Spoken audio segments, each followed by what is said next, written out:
There are worlds within worlds. Behind the storyteller's eyes they glitter and gleam like all the stars in the heavens, awaiting their moment of advent, to be born, at last, to be forged. For that, in its essence, is the storyteller's calling, to be a forger of worlds. Thus it has been since mankind's inception, in the primeval shrouds of prehistory, when the storyteller created words to hold the long nights at bay. We see its handiwork in the most primitive paintings upon cave walls, when words were first given shape. From the humble roots of prehistoric graffiti sprung the written word, granting the storyteller a form of immortality, his worlds forever carved in stone, a legacy for the future.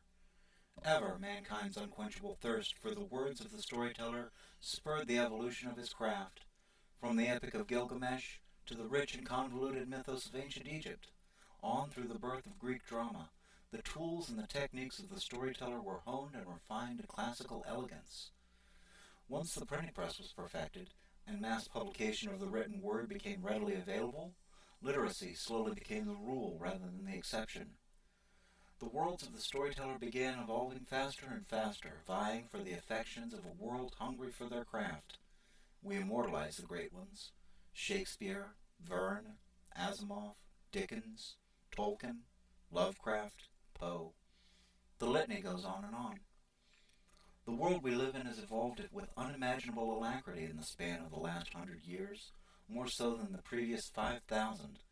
So too has the worlds that we play in, the worlds bequeathed to us by the storytellers of our day and age. Technology has opened new vistas to the storyteller. The phonograph and radio allowed the spoken word to be carried around the globe. The motion picture paved the way for an entirely new type of storytelling, cinematography, drama in a way the ancient Greeks could never have even imagined. But through it all, the core purpose of the storyteller has never changed: to craft worlds, to seize the imaginations of the audience and take them to another place, if only for a little while. We now live in a bold new age, an age of information, a digital age. Storytellers now have the ability to share their worlds across the globe at the speed of light.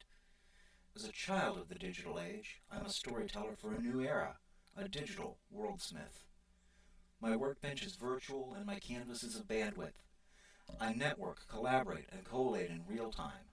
Where Tolkien spent months drawing the map of Middle-earth by hand, I have programs to generate fractal worlds in a matter of seconds, to populate them and highlight them in a few more. Where Lovecraft had to die before most of his work was readily available, I can publish with the click of a button. By typing a few keywords into a search bar, I can draw on a never-ending fount of research, visual aids, and inspiration. I record my brainstorming and notes in an audio format and directly into my computer, and then use text-to-type programs to convert them into working formats.